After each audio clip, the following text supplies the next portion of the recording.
Thank you all very much for coming. I'm Lori Refute, President of the Schenectady Business and Professional Women's Club, and I'm very proud to welcome you all here to our 90th anniversary celebration.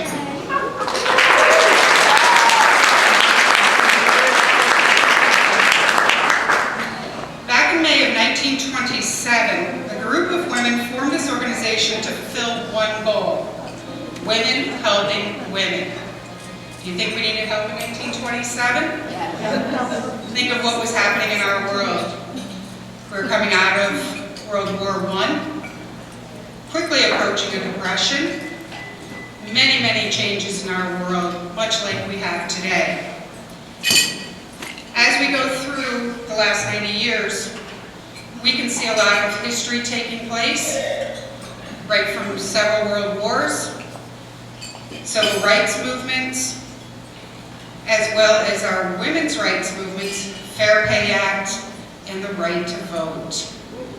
Something that my grandmother did not have the privilege of doing, or the right to do. So I remind my nieces, who are young, all the time about that, and they're flabbergasted.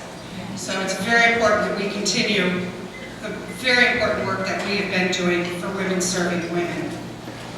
As we look forward to our next 90 years, our missions and objectives remain strong and steadfast. Even though we may be facing many of the same obstacles, fair pay, as we did in 1927, through our advocacy, our education, and our networking, the Schenectady BPW will continue to advance the status of all women.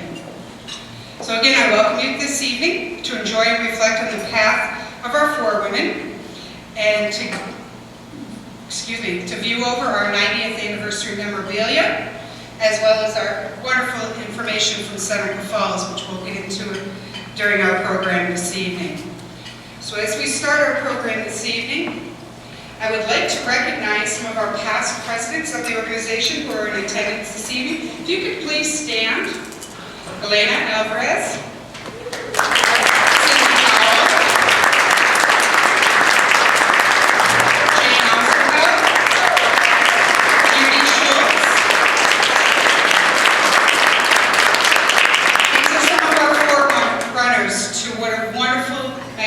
organization we have here. For those of you that are guests this evening, I welcome you to become a member. I welcome you to come to one of our programs. Come see what we're all about. We like to have a lot of fun, and we're there for support, no matter what kind. So at this time, if I could ask everyone to stand, and Judy, would you lead us in the Pledge of Allegiance?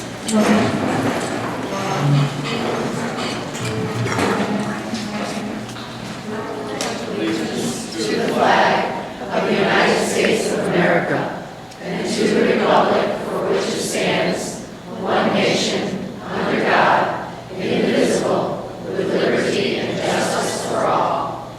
Thank you, Judy. And the colleague?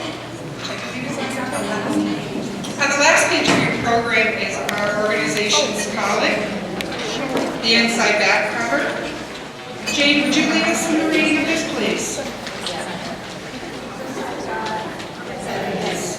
Let us be large in thought, in word, in deed. Let us be done with fault-finding and leave off self-seeking.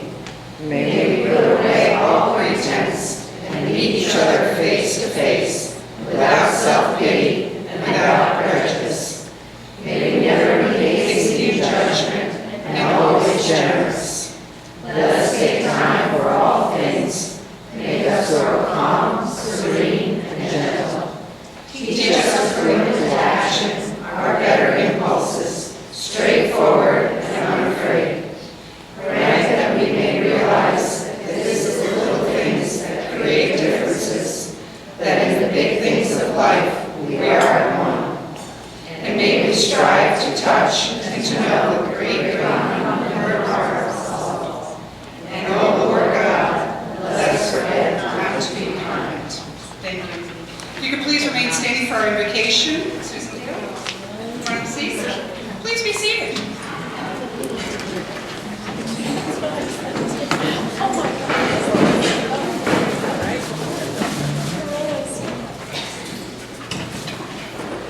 I've been a member for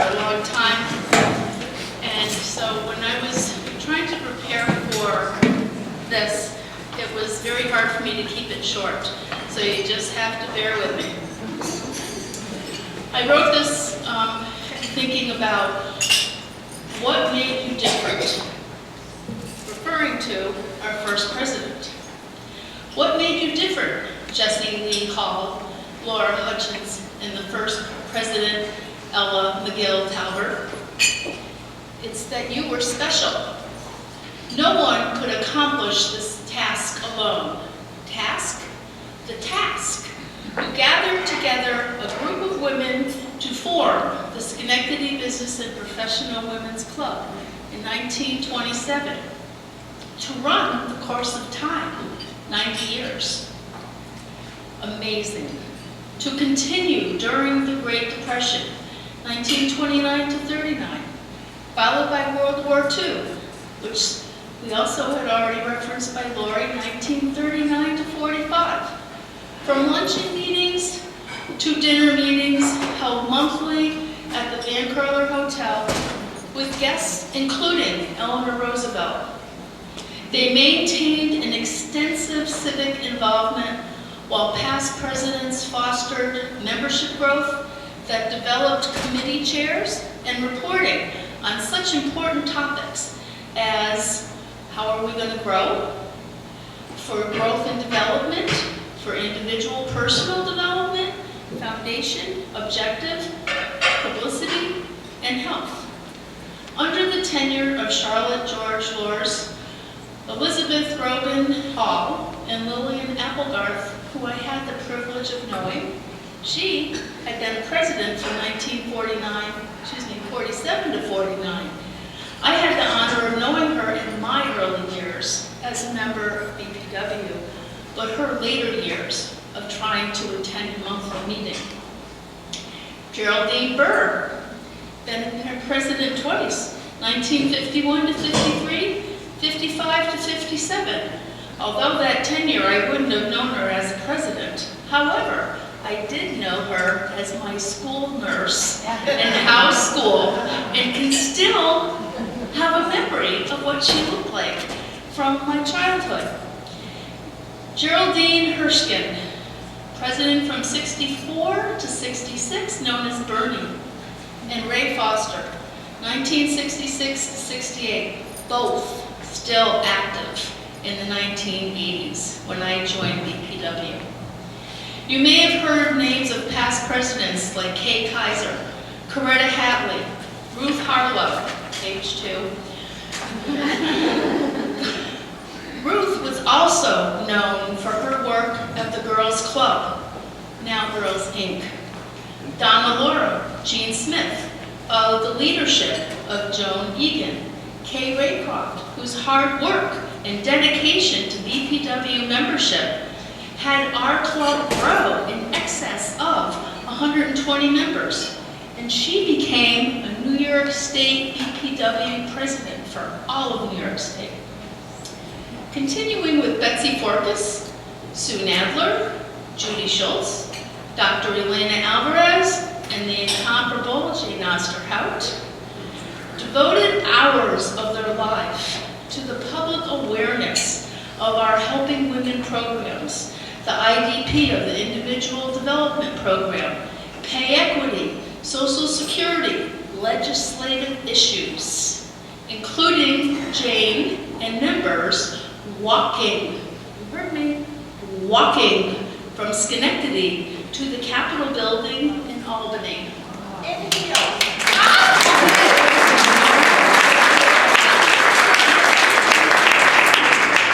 Bonnie Keller, Cindy Powell, and our current president, Lori. We are grateful for their efforts to increase our fundraiser, the fashion show, for continued awareness of our programs and our support for the graduates for higher education and for scholarships.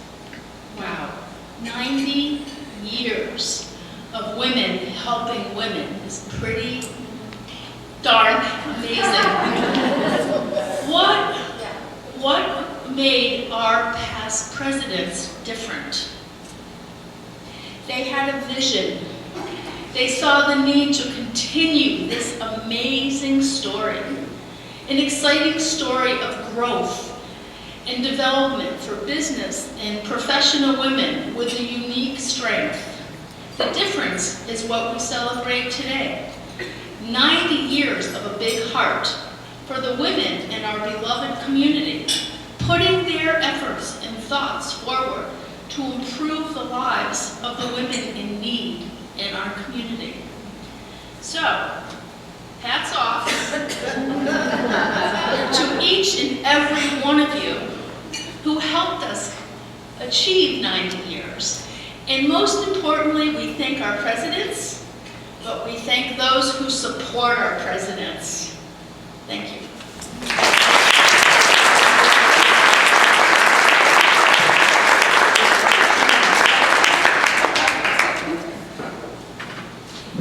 Very well said. Thank you so much, Susan.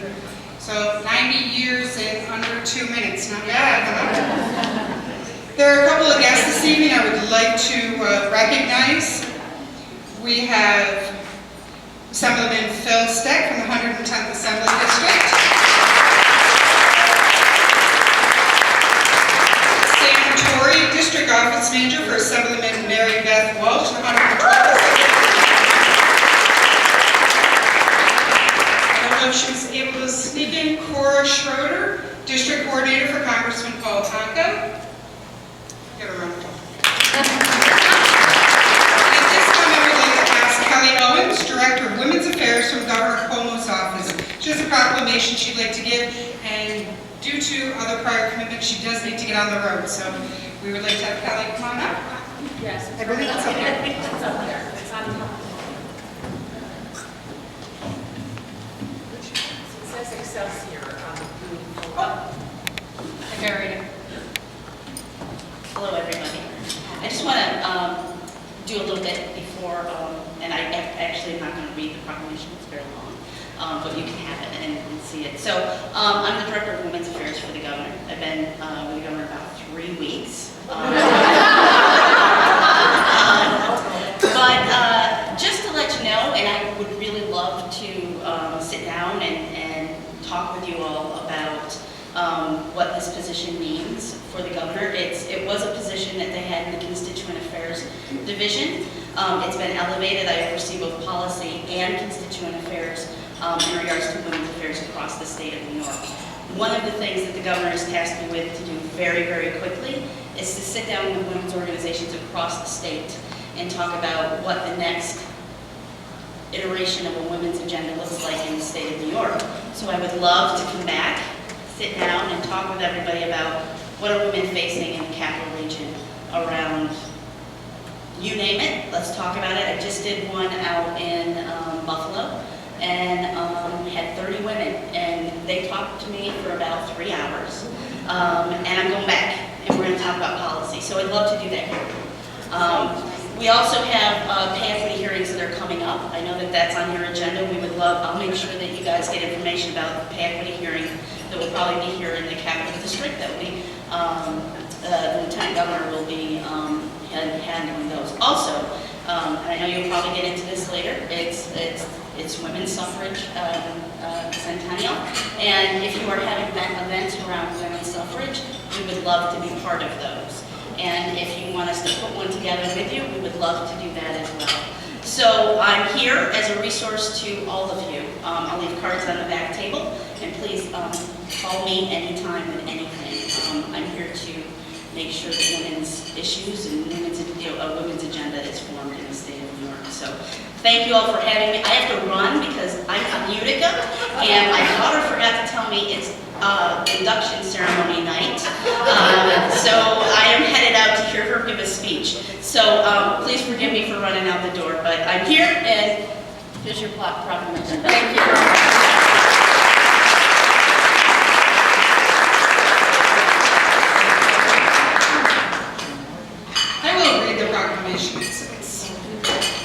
Dear friends, it is a pleasure to send greetings to everyone gathered for the 90th anniversary dinner of the Schenectady Business and Professional Women's Club.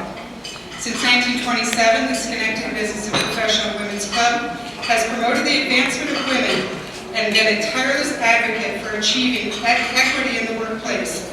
commitment to supporting business women in the community, and to furthering the education of women and girls. The club has seen much success in its 9 decades. Tonight, you come together to celebrate this remarkable milestone with a wonderful address speakers from the Women's Rights National Historical Park and Museum in Seneca Falls.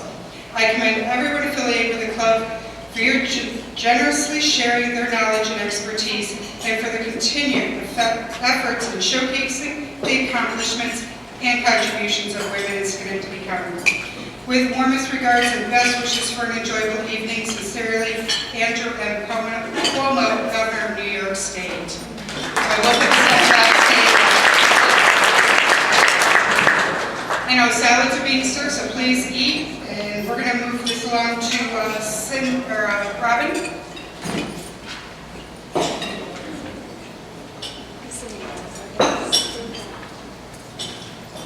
Robin is our membership chairperson, who will be doing our new member recognition and years of service awards.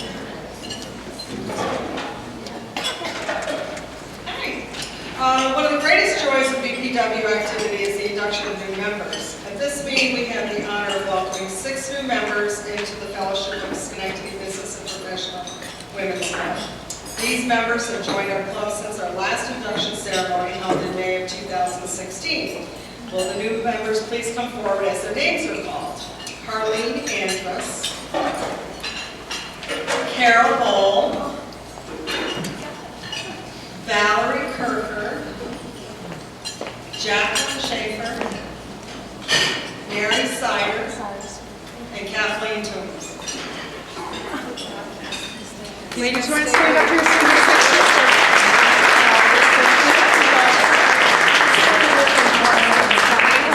And we'll take a picture right here.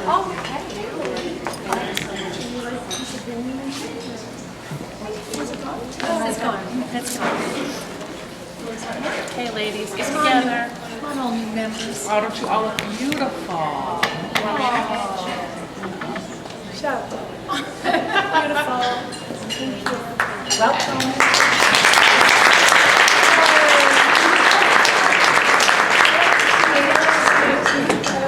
Membership in Schenectady BPW brings these new members into one of the fastest growing organizations in the Capital District, devoted to the interests and needs of working women. Through coordinated programs, opportunities are provided to expand personal and professional networks, enhance career development and leadership skills, and contribute to our community. Membership in BPW offers you the opportunity for leadership experience, a channel through which you may grow and contribute, personal advancement, a sense of prestige in being a member who is advancing not only for herself, but for other business and professional women, and friendship with women of all similar interests. You, in turn, offer BPW the opportunity to benefit from your experience, your initiative, your individual thinking, and your friendship. The members, Harleen is the owner of Homes by Harleen. She's a property management and residential leasing licensed real estate broker. Carol Ball is a realtor with Keller Williams Realty. Valerie Kirker is an attorney at law, the owner of Kirker and Gleason. Jacqueline Schaefer is a financial advisor for Merrill Lynch. Mary Sider is an advisor with Creative Memories and a consultant for Legacy Republic. And Kathleen Toombs is an attorney and the owner of all office of Kathleen Toombs. So now, if all the members will stand and join our new members and recite the pledge. Can everybody sit? Yeah, Pledge? please. Is it in the program? It's not in the program. Oh, I'm so sorry. They have it in our wellness organization, what it is today. Sometimes we have members who are only able to stay with us for a short while, and others who dedicate their time to us for a long time. This year we are honoring our longtime members by asking them to come up as their names are called to receive a certificate of appreciation and then pose for a group photo. We will be announcing anyone who has completed 5 years, and then we'll recognize members who have achieved at least each 5 subsequent 5-year milestones. We honor these longtime members for their commitment and dedication to Schenectady BPW and to our community. Would the following members please come forward when your name is called? Please remain here for a photo. I think the only one that's here is Lorianne for 5 years. Deb Best, Sharon Carter, Lori Ann Gagne, Shelley Hamill, Tanya Hall, Sandra Robinsky, and myself. So,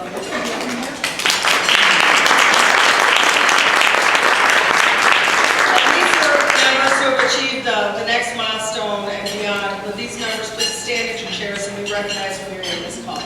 For over 5 years, we have Kim Belize with 8 years, Miriam Pajus with 7 years, Christine Frith with 6, Val Icavangelo with 9, Bonnie Keller has 7, Tammy Kreischer is 6 years, Terry Louderman, 6 years, Christina Meyer, 6 years, Heather Peterson, 6 years, Cindy Powell has 8 years, and Susan Rice has 6 years.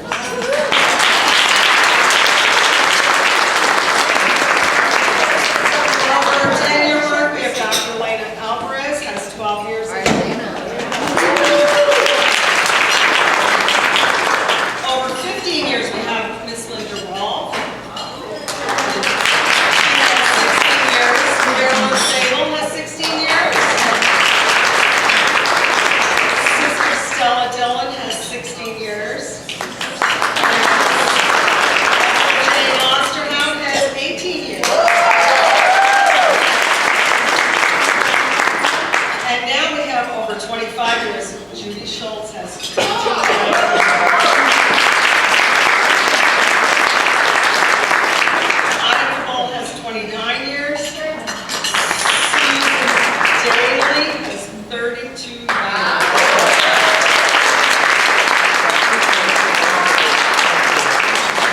And Catherine Raycroft has 43 years. All of these women have demonstrated their commitment to the betterment of our club, and we appreciate their enduring dedication to our mission. Please have a big round of applause for all of our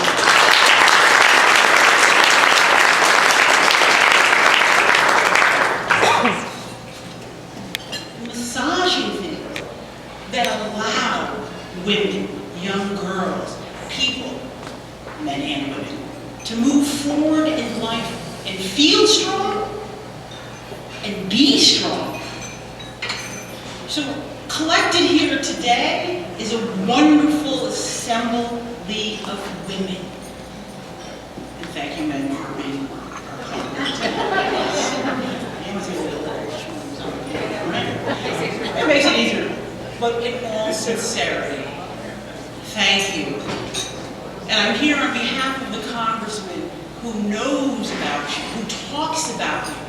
And I can strongly say with the utmost confidence that he supports women.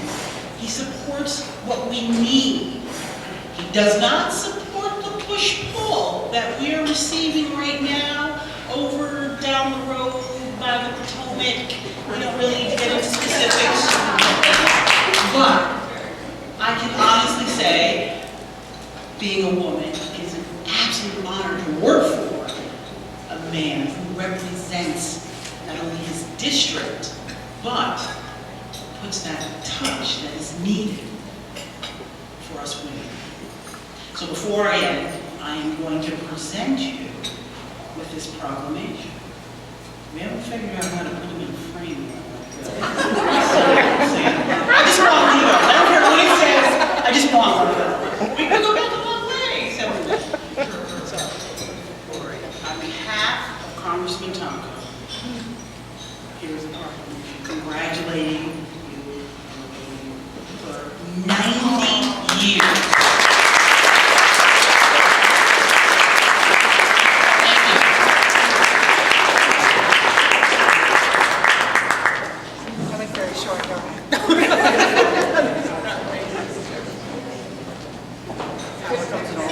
I'd like to ask Jane to come up and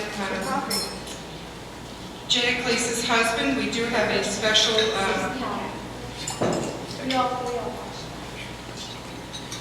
we have a certificate? Thank you.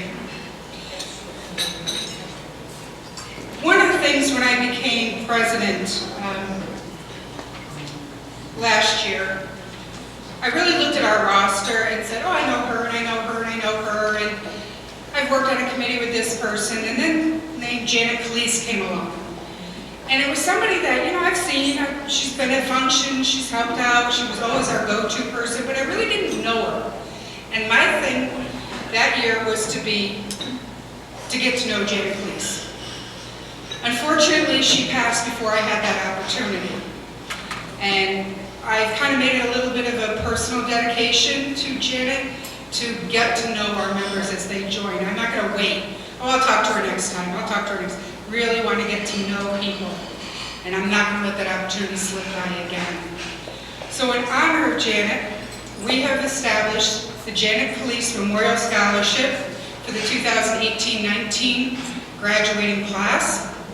This will be a scholarship given out to a young woman headed off to college, and with that we will be giving them the history of Janet and her sacrifices and her accomplishments and her dedication to BPW.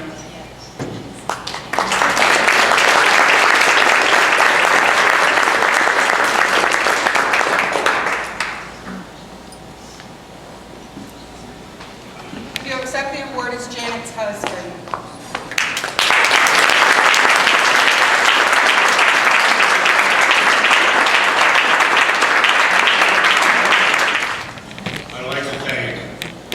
All the members of the club for this wonderful tribute to Janet. It's extremely touching. Over the years, she was involved with several other women's organizations. And she once said to me, out of the blue, you know, the girls, they get things done.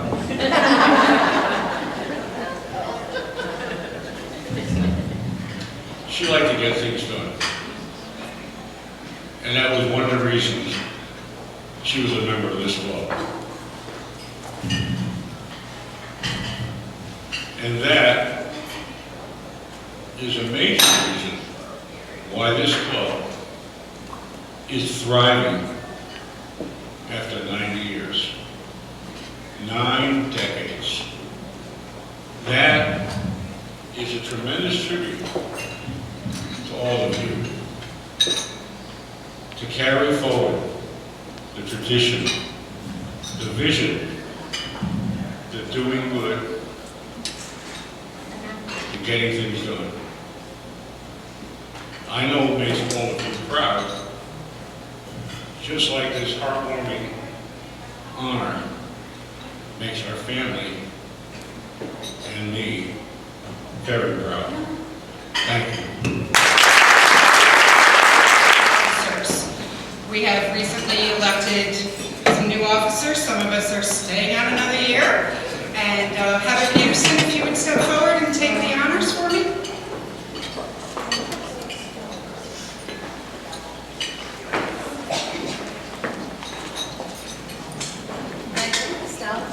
Yeah, absolutely.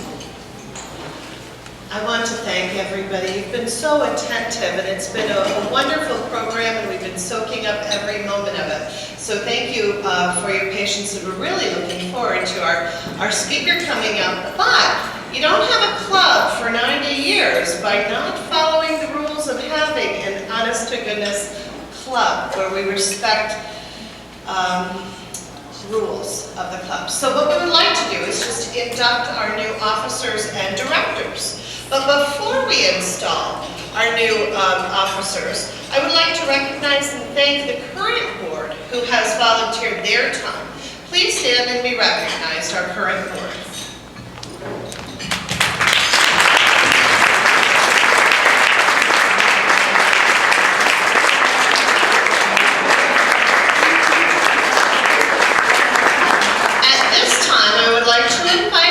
Our newly elected board and officers up to the front, if you would please.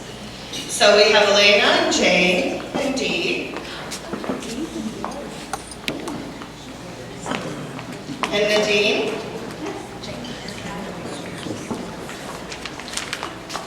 Susan. Robin,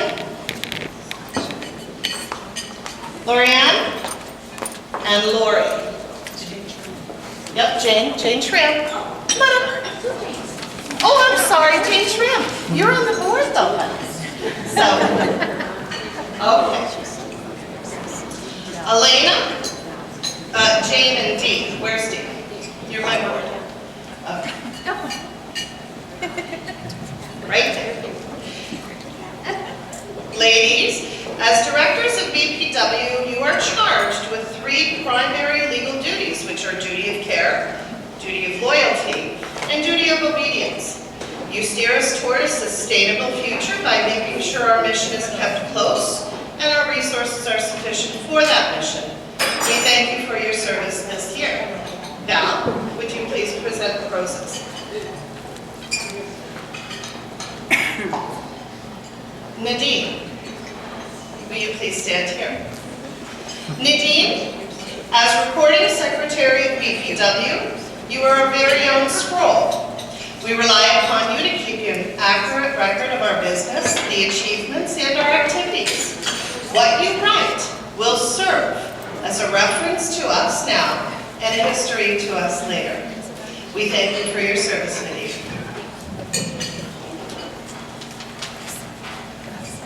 Susan, will you just switch around? Susan writes, as treasurer of BPW, you are entrusted with all monetary and fiscal matters. Through sound business procedures, you must safeguard all of our funds and dispense them appropriately. You will plan and evaluate our budget in a manner that is aligned with the goals. Then you will report back to us on the activity. We thank you for your service, Susan. Robin. Robin, you are second vice president in charge of membership. As the membership VP, it will be your job to recruit members and welcome them into the fold of our club. And you do that very well, by the way. With that comes the opportunity to be the first impression of this group. As vice president, it is your duty to harmonize your efforts with the efforts of our president. We thank you for your service, Robin. First vice president in charge of programs, Lorianne. As program VP, it is important to make sure that the programs both educate and inspire.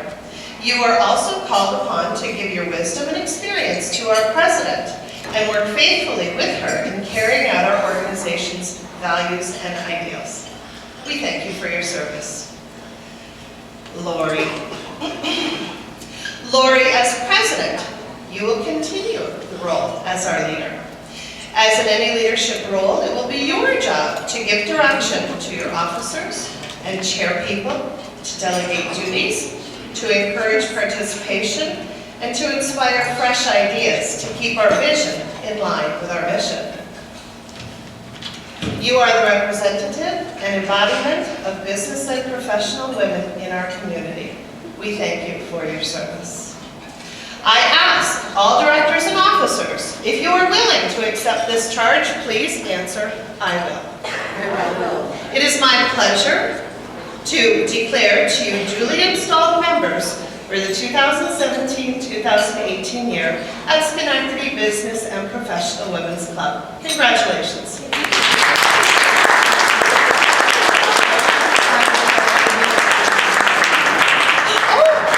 My parliamentarian. Did I drop you, my dear? I hope not. Jane. She needs no words. No, Jane does need words. Jane is our parliamentarian, and I messed up and didn't put your lovely little section in. Jane, you are in charge of keeping all of us in check by making sure we obey our rules, stick to our bylaws. Thank you very much for your service, Jane.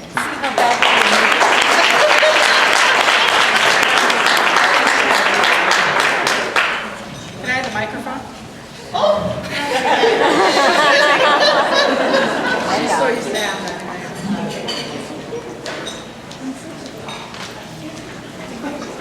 Once you give Heather a microphone, you never see it again. Thank you very much, Heather. Thank you all.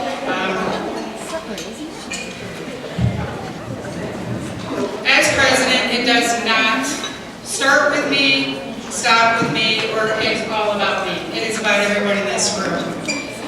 And I'd like to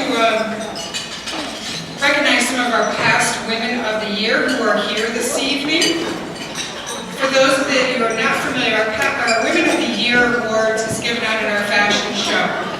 It is a very prestigious honor, and all of our recipients have always felt that it's been quite an honor to receive it.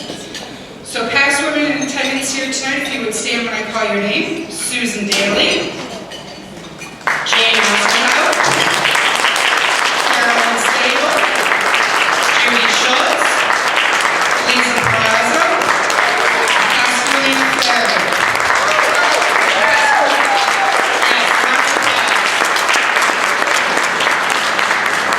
Thank you, ladies, and thank you, Pascaline, for the tuxedos this evening. Greatly appreciate that. Sorry, I put glasses back on. At this time, I believe we can move on to our keynote program. I'm very, very excited. Now I need to hear about the history of women, the movement, a little bit about Elizabeth Cady Stanton, which happens to be from my town where I live in Johnstown. So at this time, I'm going to turn over the microphone to Frances Barberry. Got it. Welcome, Frances. Thank you.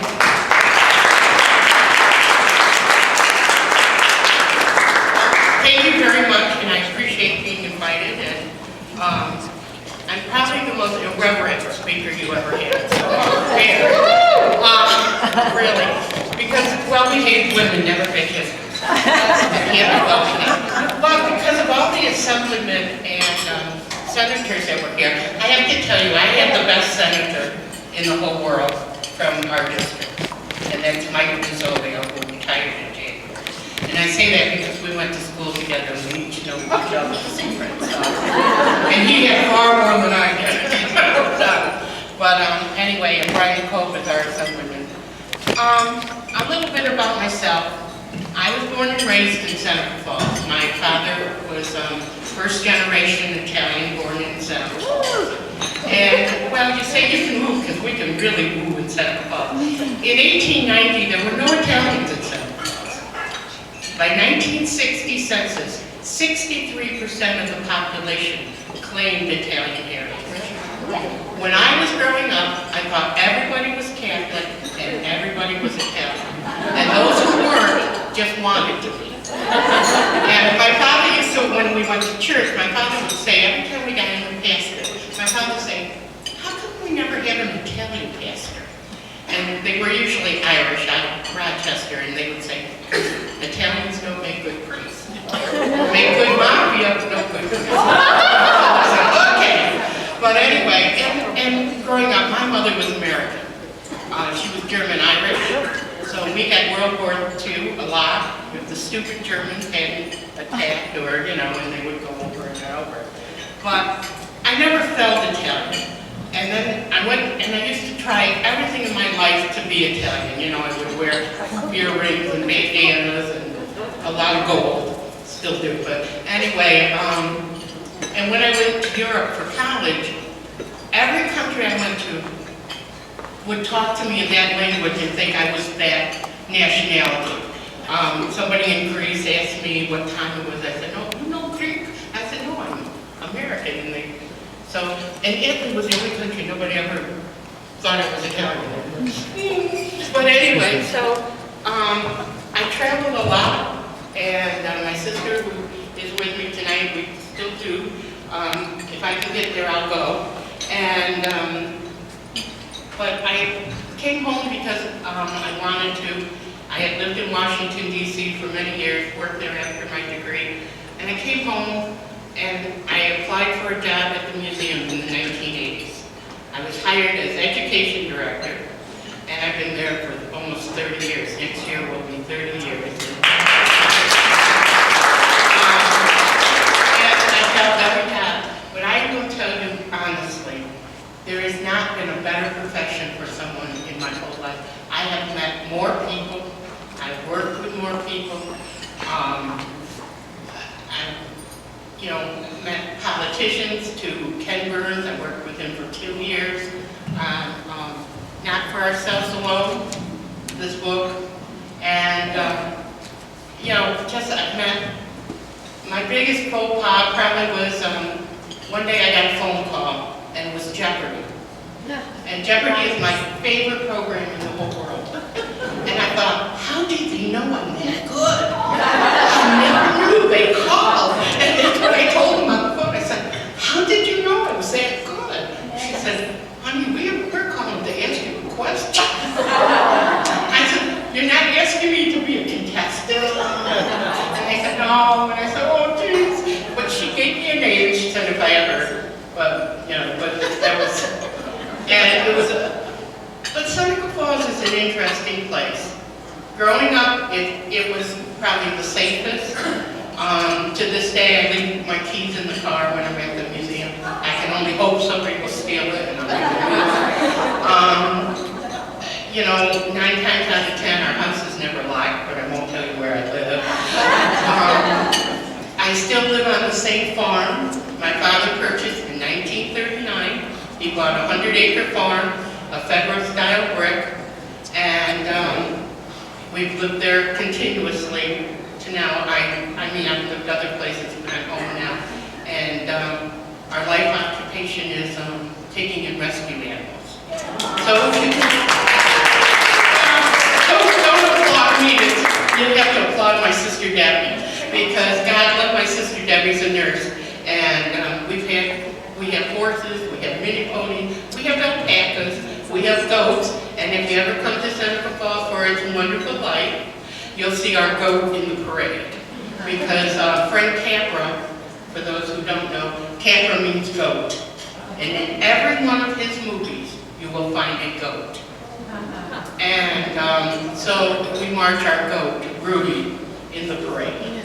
So, that's my background, and I love being at the museum. I wanted to retire repeatedly, and every time I do, somebody else beats me to the punch, and they'll say, oh, just stay 1 more year. And I'm like, oh my God, I'm too old for this. But anyway, so that's about, in Seneca Falls. Seneca Falls at one time had more millionaires per capita than any place else in the United States. In 1950s, when Gould's Pumps went public, if you had purchased 100 shares of Gould's stock, reinvested the dividends, in 1970, you would have been a multi-millionaire from that 100 shares of Gould's stock. We always feel that in Wonderful Life that Norman J. Gould was probably Henry Potter. He went around, he had his personal license plate was N.J. Gould. And a lot of things you don't know about Seneca Falls, but Norman J. Gould's grandfather was a judge in Chicago. And he nominated Abraham Lincoln for President of the United States. And on his wall at Gould's Pumps, he had signed letters from Lincoln to his grandfather. And one day a man came in and said, are those real? And Norman said, yeah, sure. And he said, how much would you take for them? And Norman said, I know. The guy named the price, he said, they're yours. But the family had others, and Mrs. Gould sold 2 letters, took all 5 of her children to Europe for 3 months on what she made on those 2 letters. The other thing about the Historical Society is, you all know who William Seward was.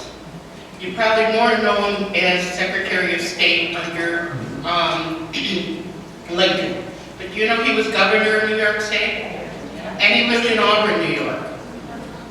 And when Lincoln came in, Mrs. Lincoln wanted to buy new furniture. Buchanan had been president, and he had been a bachelor.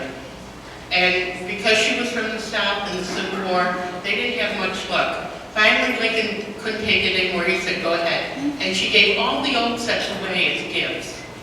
And this one set she gave to William Seward. I surmised over the years, she probably said, he said, just what I want, Lincoln's old China set. I want to be president. I don't want his old China. because he promptly gives it to Gary Sackett, a local judge in Seneca Falls, and they gave it to us. So if you come to the museum, our 23-room Victorian mansion, we have china from the White House. And it has been, Edith Roosevelt asked for it, and so did Jackie Kennedy. And we're stubborn, we didn't give it back. But I'm really here today to talk about women. And you have to understand Seneca Falls to understand the women's movement. If any of you travel, especially if you go to Lexington and Concord, and you sit there and you think, wow, you know, Thoreau lived here, Hawthorne lived here, Emerson lived here, Alcott's, and you say, you know, why? I guess it's the right place at the right time. Why did Hollywood, you know, why did the desert become the biggest movie industry? How many of you know that the biggest movie industry really was in Ithaca, New York? That's where all the Perils of Pauline were filmed in the silent era. A film for The Wizard of Oz was filmed in Ithaca along the cliffs. But, you know, it couldn't have up to out west. So you think about it, and Seneca Falls was this booming economic community. At its height, it had 8,000 people in the village, and about 31 in the county. It's the same thing today. But there was 300 industry in Seneca Falls. Can anybody tell me where all the stars, if you've been to Hollywood, you know there's a Walk of Fame there. Can anybody tell me where those stars were made? Seneca Falls, New York, by Knight's Leatherwood. You get a prize. Seneca Falls made all the socks that went to the moon. And they also made all the socks for basketball players, for the National Basketball League, and for Hockey League. We also made about 70% of all the wool Civil War uniforms that were made. Anybody know why we didn't use next cotton white? I mean, I wouldn't want to be in Gettysburg in a wool uniform. We didn't want to support the South. We didn't want to support slavery. So they made them use cotton. Ooh, she gets 2 prizes. Here comes the big question about women's rights. How many can tell me, was Susan B. Anthony at the conference in 1848? How many say yes? No, she was not. I will tell you, I get phone calls from Macmillan Press, from all over the world, and say, do you have photos of the first Women's Rights Conference? And we say, no, there was no photos. The camera wasn't in use yet. And they'll say, oh, then do you have motion pictures? I'm like, okay, you're writing the school books for our kids?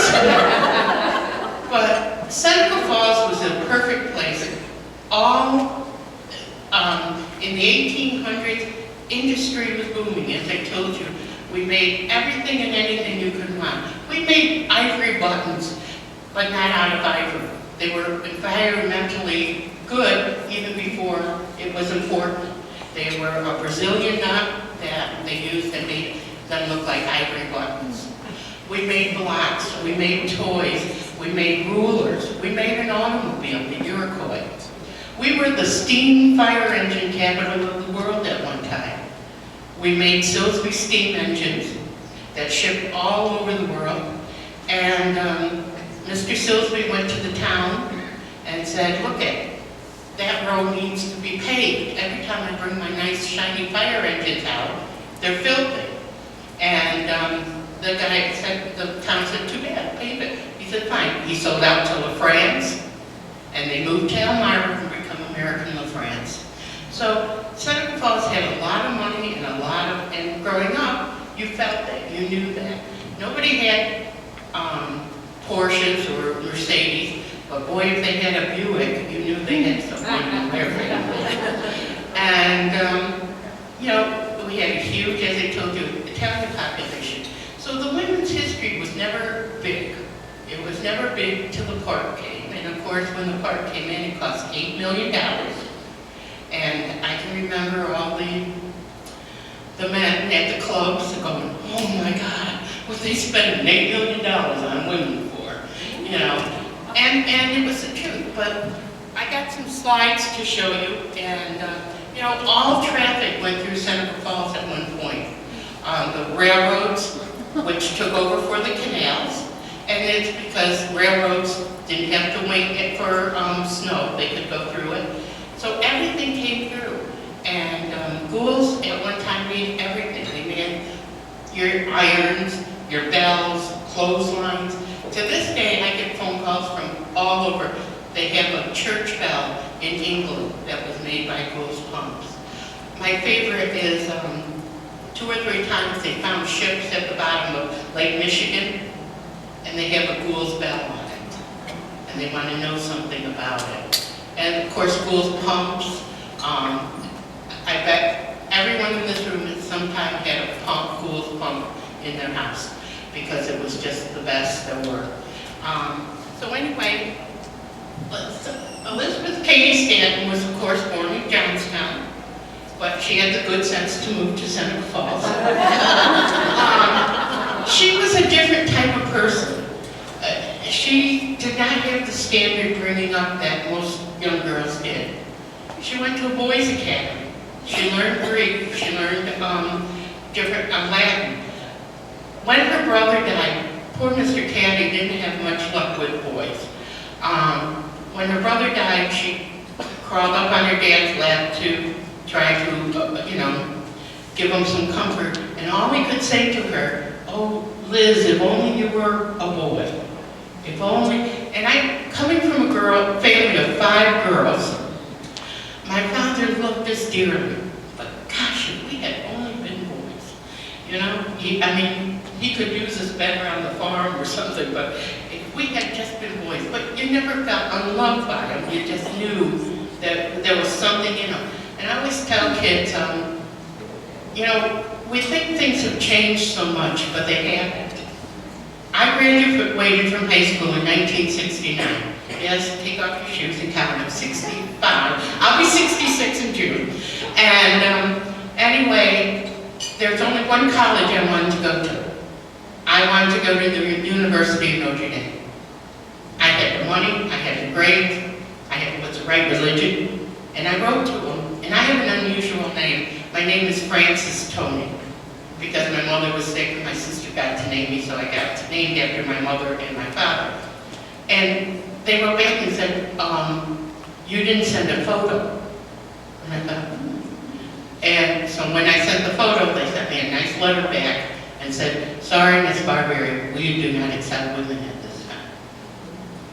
Notre Dame wouldn't accept them to 1970, but West Point didn't. And we still aren't getting equal pay. And that's what Elizabeth Cady Stanton was up against. She had gone on her honeymoon. She had married Judge Stanton, and her parents weren't happy about it. He wasn't quite what they had hoped for their daughter.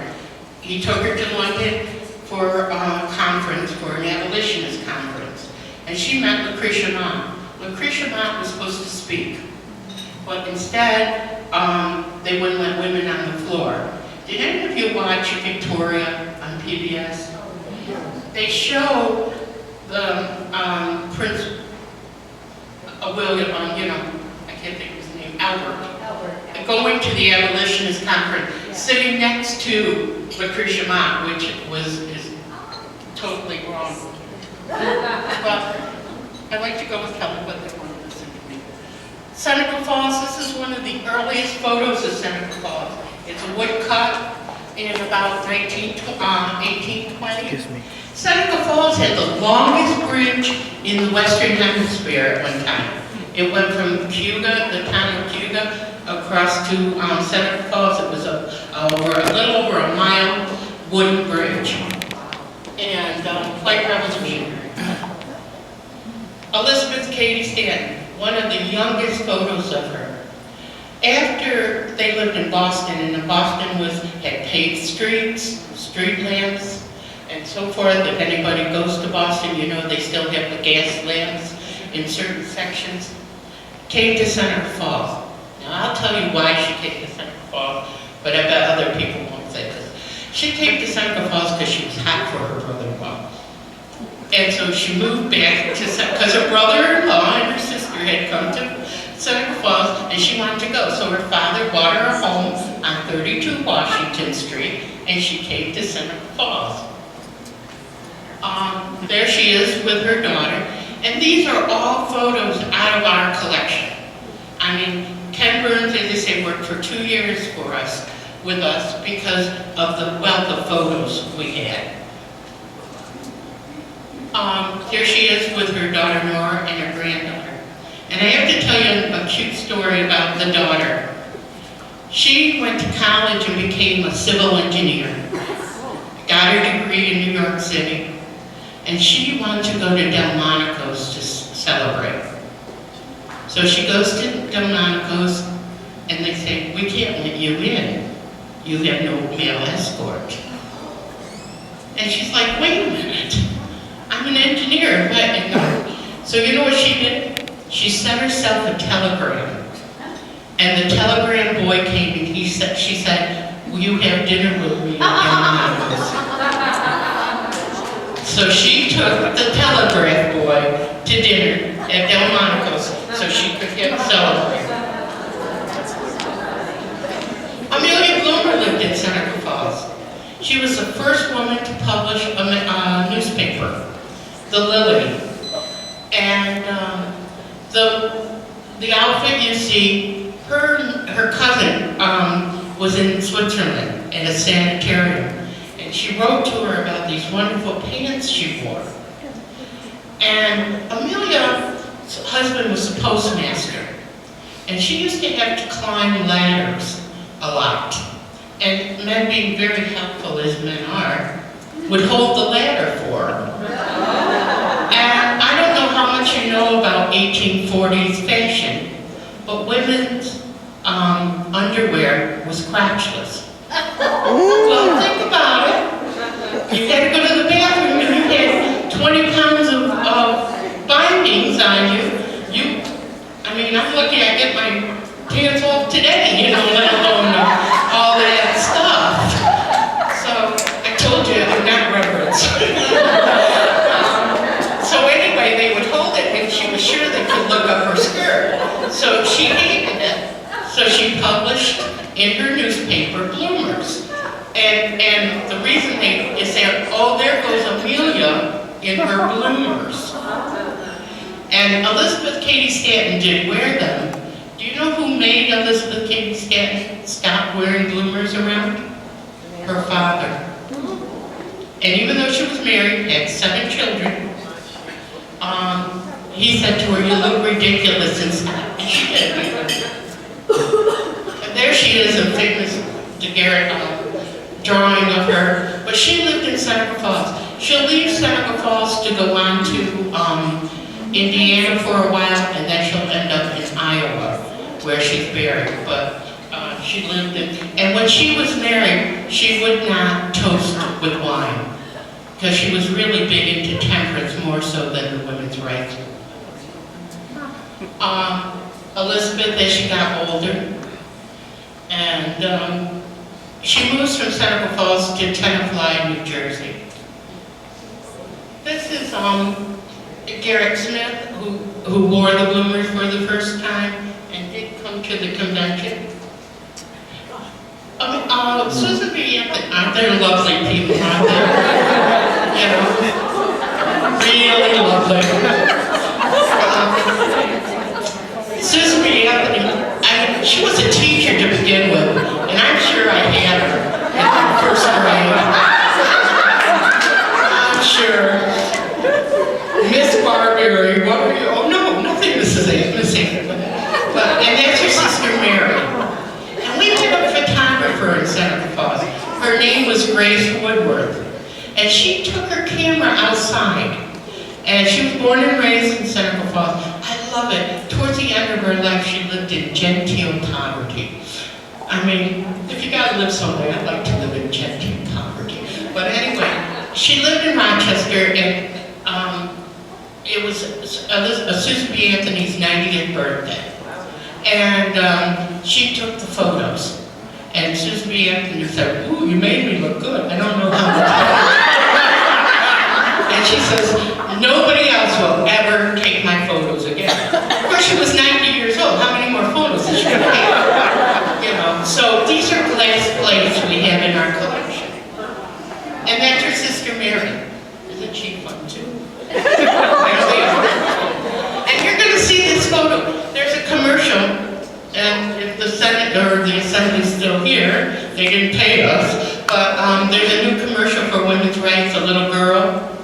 Yes. And you'll see this photo, these photos in it. Here's the Declaration of Sentiments. Elizabeth Cady Stanton had never spoken to a group before. And she was really scared.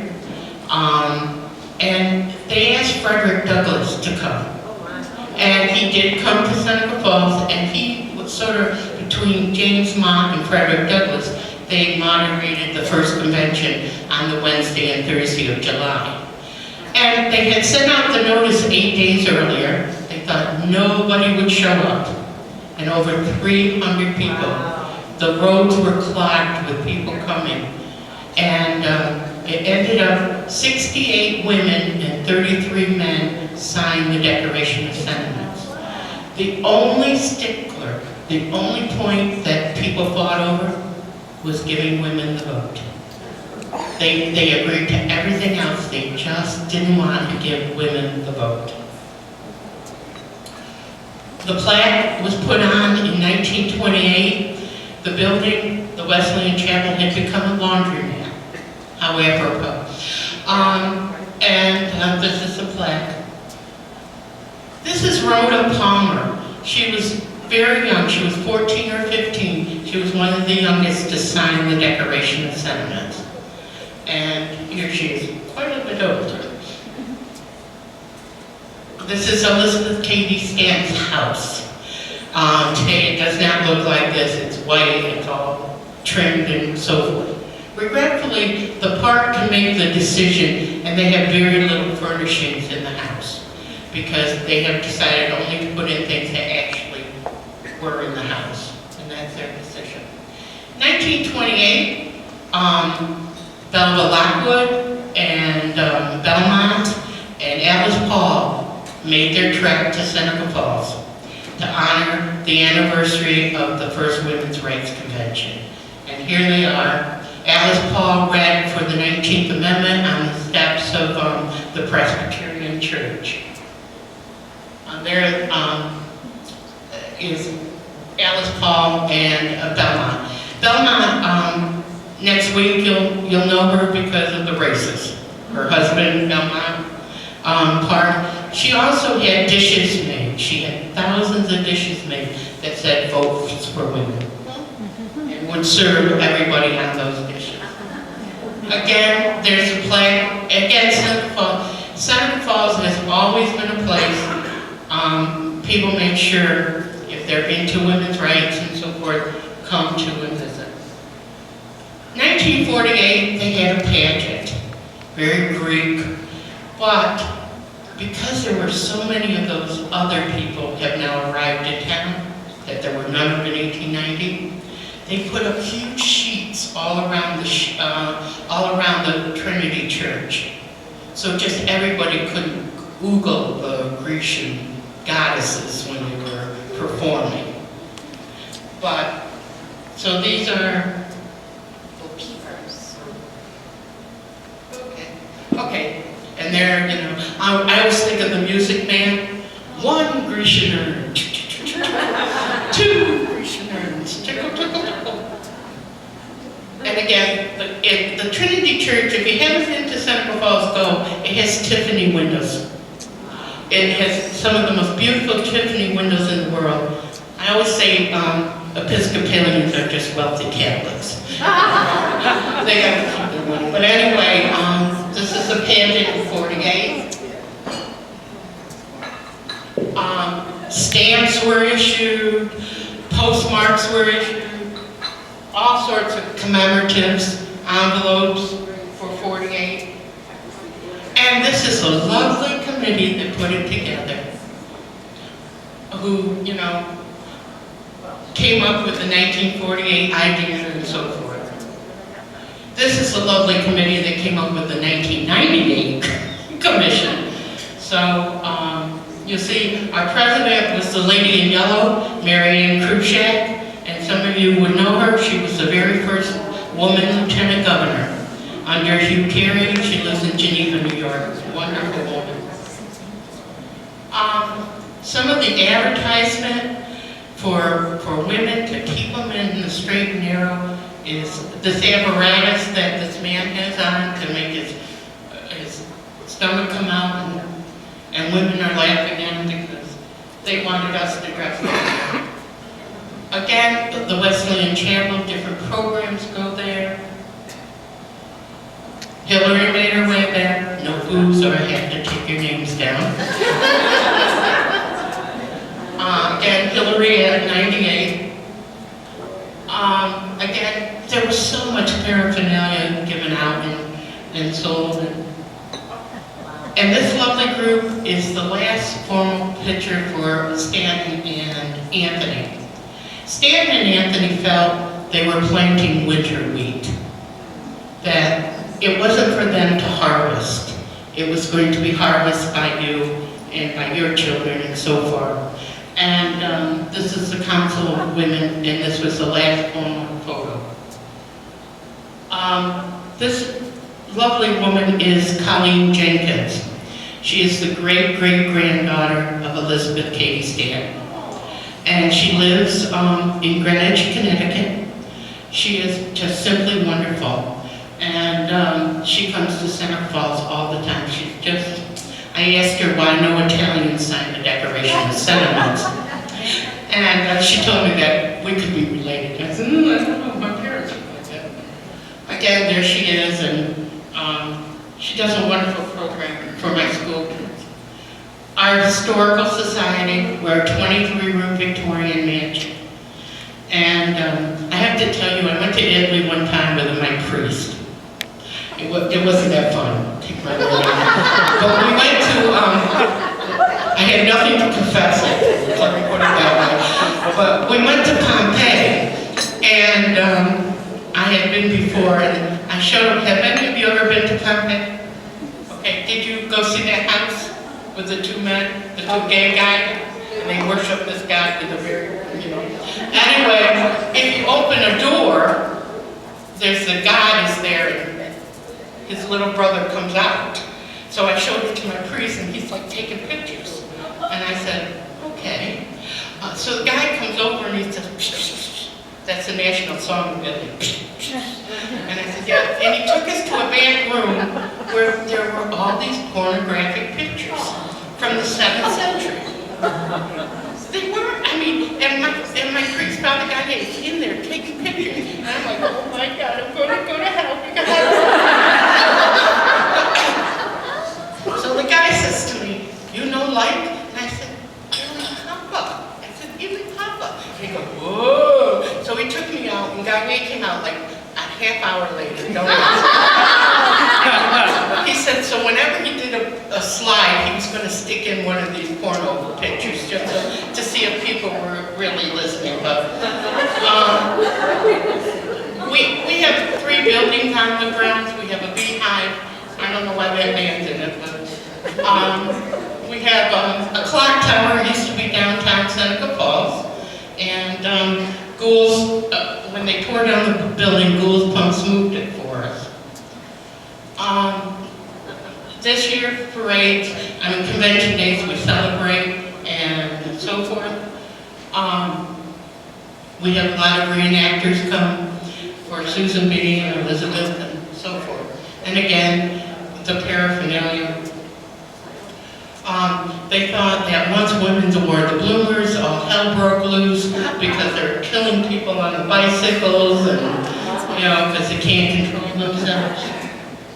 And again, Amelia Bloomer, I saw someone had a period costume on. Do you realize that women your age and my age, well, I'm much older, but our outfits could weigh as much as 45 pounds on any given day? And it all had to be proper. And that's why, they loved having children, because they just stayed home. They didn't have to go out. They didn't have to get dressed. Oh, this is my niece. I just wanted to make sure you were aware. And that's my nephew. And Nancy Pelosi was here last year. She brought a whole busload of congressional women to Seneca Falls. And that's Susan Ford. She came to Seneca Falls last year.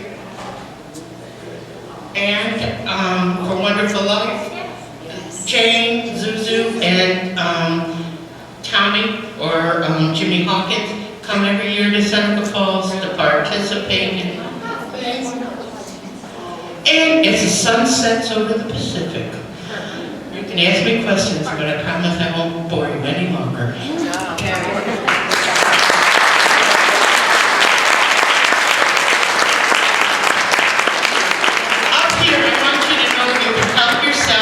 I brought copies of the Lily, I brought the Declaration of Sentiments, and brochures on our museum. Does anybody have questions? I actually have a question. Okay.